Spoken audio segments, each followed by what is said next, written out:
How's it going, everybody? So today we're going to take a look at the GP75 Leopard from MSI, which is one of their larger gaming laptops that's also a bit more on the affordable side. Specs wise, the GP75 Leopard comes with either a GTX 1660 Ti or an RTX 2060 paired up with the i7-9750H. It can go up to 64 gigs of DDR4 memory with its two memory modules, and then it has space for two M.2 NVMe SSDs and a single 2.5-inch SSD or normal hard drive.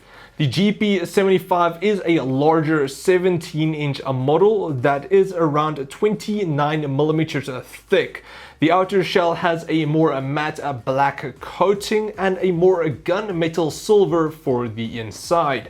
For I/O on the left side, you do get a gigabit Ethernet port, an HDMI 2.0 port, mini DisplayPort 1.4, a USB 3.2 Gen 2 Type A and C port, and then a dual audio jacks. Moving to the right side, you get the AC power in, USB 3.2 Gen 1 Type A port, and an SD card reader. When open, you do get a full-size per-key RGB backlit keyboard with nice soft and silent key presses, and then a nice large trackpad with good tracking. The built-in speakers was also not too bad, with a good amount of volume coming out of the two 3-watt speakers and also delivering good stereo.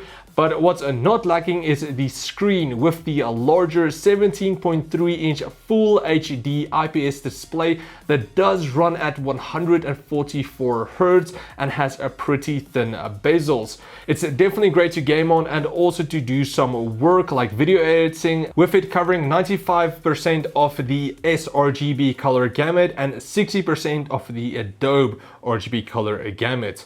Now, as for performance, the 1660 Ti model that I have here was able to play pretty much any game I threw at it, with it being on a max settings.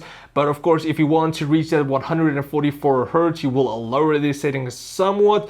But even with all of that, it did really well. And for productivity and other workloads, the GP75 did really well, with the 9750H having all of the needed horsepower. Also, because of the larger body, cooling for the GPU was not an issue for the GP75, reaching a max of 70 degrees. The fans was also not overly loud, with it reaching a max of 57 dBs. Then finally, for the battery, you do get a quite large 180 watt power adapter and a 51 watt hour 6-cell battery that will last around 3 hours of casual use. But that's pretty much it for my quick look at the GP75. Big thanks to MSI South Africa for sending the laptop over for review, and I will check all of you guys next time. Cheers, guys.